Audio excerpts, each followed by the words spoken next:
बिस्मिल्लाहिर्रहमानिर्रहीम। अस्सलाम वालेकुम। आपका दोस्त सलमान हैदर। दुआ है परवरदिगार से कि उसने आपको और आपके अहले खाना को अपनी हिफ्ज़ मान में रखा हुआ। बहुत अहम वीलॉग होने जा रहा है। आर्मी चीफ ने 2 रोज़ कबल जब कोर कमांडर कॉन्फ्रेंस हुई थी उसका एलामिया जारी हुआ था, जिसमें 9 मई के हवाले से, उनके सहूलतकारों के हवाले से, आहिनी से हाथ से निपटने के हवाले से, सियासत के कुछ अनासर के हवाले से, जो इलेक्शन की शफाफियत के ऊपर शक कर रहे हैं, जो फ़ौज के ऊपर इल्ज़ामात दे रहे हैं, उन सब से आहिनी हाथों से निपटने का जो एक एलामिया के अंदर जारी हुआ था ना, वो आहिनी हाथ रात गए मिल गया जी।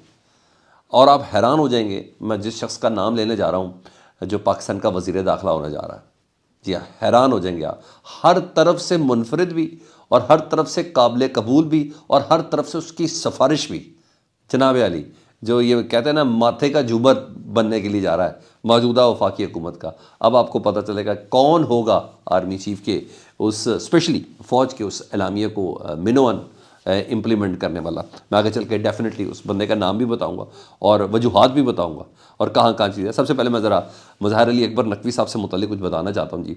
वो टारगेट था जी, वो अचीव कर लिया गया मज़ाहिर अली अकबर नकवी साहब का, क्योंकि इस्तीफ़ा वो पहले ही दे दिया हुआ था और उन्हें पता भी चल चुका था कि मैं इस्तीफ़ा दूँ या ना दूँ, कुछ भी कर लूँ, मेरे ख़िलाफ़ कार्रवाई तो होनी होनी है। तो उन्होंने कहा ज़रा मैं एक उसको तो फॉलो कर लूँ कि जी जो उसने जो मुस्ताफ़ी हो जाए तो सुप्रीम जुडिशल काउंसिल उसके ऊपर कार्रवाई नहीं करती। फिर एक दरख्वास्त गई, फिर इस दरख्वास्त को इंटरटेन किया गया, फिर पता चल गया कि जी रिज़ाइन करने के बाद भी उस जज के ख़िलाफ़ कार्रवाई की जा सकती है। ये पूरा एक चीज़ डिसाइड हुई और फिर सुप्रीम जुडिशल काउंसिल में केस चला जी, और अब फैसला सुनाया गया है। उनको मिसकंडक्ट का मुर्तकिब करार दिया गया है और करप्ट प्रैक्टिसेस का मुर्तकिब करार दिया गया है, और सुप्रीम जुडिशल काउंसिल की तरफ से मिसकंडक्ट का उनको मुर्तकिब करार दिया गया। और सुप्रीम जुडिशल काउंसिल ने सदर मुमलिकत डॉक्टर आरिफ अलवी को सिफारिश की है कि उनको ओहदे से हटाया जाए। इससे पहले सदर आरिफ अलवी उनका इस्तीफ़े को मंजूर कर चुके हैं। मतलब अब कहा जा रहा है कि आप इस्तीफ़े को मंजूरी की तरफ बजाय उनको बरतरफी की तरफ लें, ताकि उनकी पेंशन भी, उनकी पर्क्स भी, दीगर मराआत भी, वो तमाम की तमाम ख़त्म हो जाए। तो ये एक नेक्स्ट लेवल का काम है। और ये भी है, इसके बाद जो होगा वो ये होगा कि वफाकी हुकूमत ना मज़ाहिर अली अकबर नकवी साहब के ऊपर नैब रेफरेंस बनाएगी, फिर वो जज आज़ाद वो भुगतते रहेंगे। तो क्योंकि मामला है ही बहुत पर्सनल, बहुत से हिसाब हैं, वो सारे के सारे पूरे करने। जो नैब बनाएगी वो आमदन से ज़्यादा 700 का बनाएगी, वफाकी हुकूमत उसका रेफरेंस बना के भेजेगी। अब मज़ाहिर अली अकबर से बदला पूरा होना है, और बदला पूरा होना है तो बड़े बड़े पुराने मामलात हैं जी। उसमें पोस्टिंग, ट्रांसफ़र्स, आईजी, जो डीआईजी था डोगर साहब, उनको तब्दील ना करने से बहुत कुछ है, बहुत कुछ है मज़ाहिर अली अकबर नकवी के सीवी में। वो ख़राब प्रैक्टिसेस जिसमें ताकतवरों को मंजूर कुछ और था और मज़ाहिर अली अकबर नकवी उसके आगे खड़े हुए थे। तो बहरहाल वो तमाम चीज़ें। और हाँ, ये भी मैं आपको बताता हूँ, मज़ाहिर अली अकबर नकवी साहब के ख़िलाफ़ जो लोग एक्टिव थे ना, उन्हीं की तरफ से खबर ये है कि अभी मज़ीद कुछ काम भी शुरू होने वाला है। यानी जस्टिस एजाजुल एहसन साहब से मुतल्लिक भी कोई बिल्कुल रेफरेंस तैयार है, क्योंकि जब कह दिया गया कि जज रिटायर हो जाए तो उसके बाद भी उसके ऊपर कार्रवाई हो सकती है, तो फिर हाथ कंगन को आरसी किया। और जस्टिस एजाजुल एहसन तो वो है जिनका नाम मरीम नवाज़ जलसों में लेती थी, जिनका नाम मियां मोहम्मद नवाज़ शरीफ साहब जलसों में लेते थे। तो जनाब आगे आगे देखिए होता है क्या, यहाँ ये सब चल रहा है। मज़ाहिर अली अकबर नकवी साहब से मुतल्लिक आपको कुछ और भी चीज़ें बता दूँ कि अब कानून में, ज़ाहिर बात है, पार्लियामेंट में अब ये मुत्तहदा जो इत्तेहाद है, इसको 2/3 मेजॉरिटी हासिल हो चुकी है। बहुत ज़बरदस्त किस्म की कानून साजियाँ होनी है जी, और मेजॉरिटी जब आ चुकी है पार्लियामेंट के अंदर तो फिर डेफिनेटली कानून साजी होगी। और इतलात ये है कि कानूनी इस्लाहात बहुत ज़्यादा लाई जाएंगी। और जो सुप्रीम कोर्ट की बीट करते हैं, जो लॉ की बीट करते हैं, वो साफ़ी हज़रात भी बता रहे हैं कि मज़ीद लोगों को क्रश किया जाएगा, और इसमें काजी फायज़ साहब के एक्सटेंशन तक का प्लान है। जी हाँ, कि उनको एक्सटेंशन तक जो ऐसी कानून साजी भी की जाए। तो ये सब चीज़ें इधर तो चल रही हैं। इससे पहले कि मैं वज़ीर दाखिला की तरफ बढ़ूँ, पाकिस्तान की अली अमीन गंडापुर साहब ने बहुत कमाल के, उसका अप्रिशिएट करना बहुत ज़्यादा ज़रूरी है जी। बुरी बात हो जाएगी। सारी बात है, जब हमने भी सारा सर्वे किया था तो पूरा खैबर पख्तूनख्वा, बल्कि पूरा पाकिस्तान सेहत कार्ड कर रहा था, और इसकी सहूलत रोक दी गई थी ना इमरान खान साहब के बाद।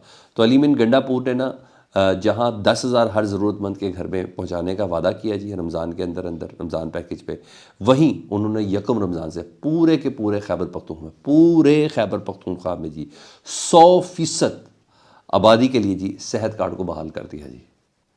پہلی رمضان سے 100% آبادی کے لیے جی. اور اسٹیٹ لائف کو اس سلسلے میں بلا کے ان کے حکام کو $5 ارب بھی دے دیے، سوری $5 ارب روپے بھی دے دیے. اور پچھلے جو پیسے روک دیے گئے تھے کے پی کے کی حکومت ختم ہونے کے بعد، ان تمام کے بھی $5 ارب ایک ساتھ ماہانہ کے ساتھ باندھے، یعنی $5 ارب دے دیے گئے پروجیکٹ کو کنٹینیو رکھنے کے لیے، اور $5 ارب پچھلی قسطوں کے مد میں بھی باندھ دیے گئے ہیں. تو پرانی پالیسی بحال کر دی گئی، کیونکہ ابھی جب علی امین گنڈا پور کی ملاقات ہوئی تھی عمران خان صاحب سے 2 دن پہلے، تو عمران خان صاحب نے خاص ہدایت کی تھی، تو تمام حکام آن بورڈ تھے. اور یہ ترجیحات ہیں جی اس منصوبے کی، اور عمران خان صاحب کی، اور عمران خان صاحب کو بہت سی دعائیں بھی اسی وجہ سے ملی ہیں.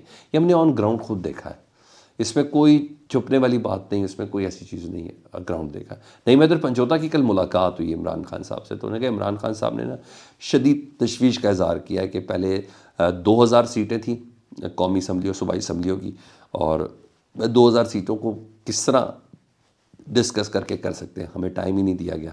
لیکن اس کے باوجود اللہ نے اتنی کامیابی دی، اور یہی حال اب سینٹ کے الیکشن کے اندر بھی کرنے جا رہے ہیں، اور وہاں بھی ہمیں ڈسکس نہیں کرنے دے رہے پارٹی کے معاملات کو.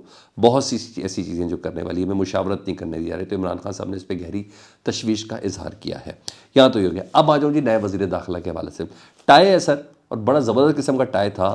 اور سچویشن وہی ہے جو رانا ثناء اللہ صاحب کی، اور جو جن کا نام لے رہا ہوں، محسن نقوی صاحب جی، چیئرمین پی سی بی، سابق وزیر نگران وزیر اعلیٰ پنجاب.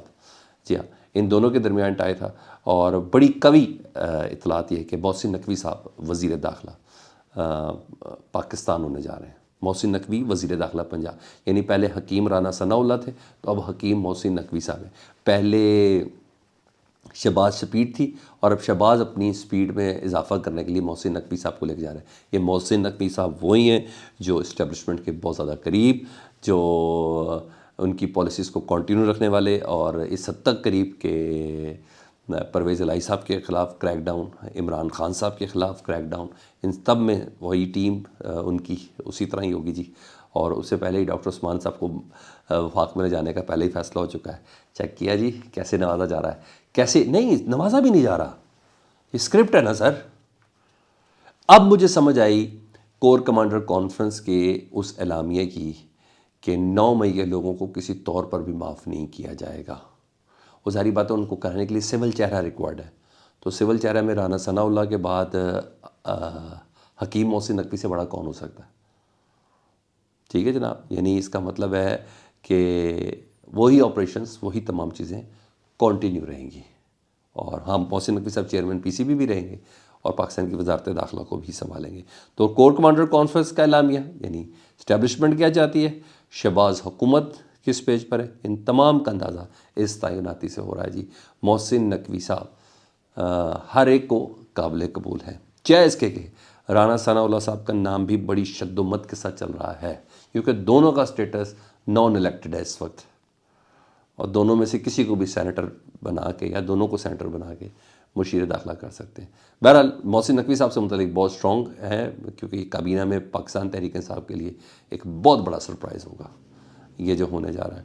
اور پھر بول رہا ہوں محسن نقوی صاحب کے پوائنٹس 80% ہے یا 70% ہے، رانا ثناء اللہ صاحب کے 30% ہے.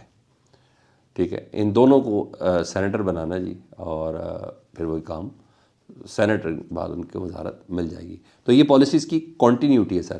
پھر کہتے ہیں کہ چیزوں کا پتہ نہیں چلتا. سمجھ آ گئی آپ کو؟ یہ تمام چیزیں بڑا سوچ سمجھ کے تیار ہوئی تھی. اب صرف ایک ہماری خبر رہ گئی ہے، وہ پوری ہونے والی بات. محسن نقوی صاحب والی خبر ہماری پوری ہو چکی ہے جی، سب سے پہلے میں نے آپ کو دی تھی. اس کے بعد سرفراز بگٹی والی خبر میں نے آپ کو دی تھی.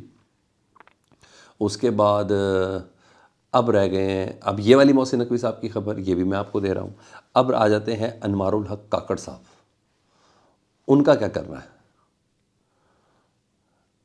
انہوں نے بھی اسی طرح کی ایک مزیدار پوزیشن پر ہونا ہے. آنے والے دنوں میں وہ بھی میں آپ کے سامنے بتا دوں گا. چیئرمین سینٹ کے لیے ان کا نام تو چل رہا ہے، لیکن اس کے لیے سینیٹر ہونا ان کا ضروری ہے.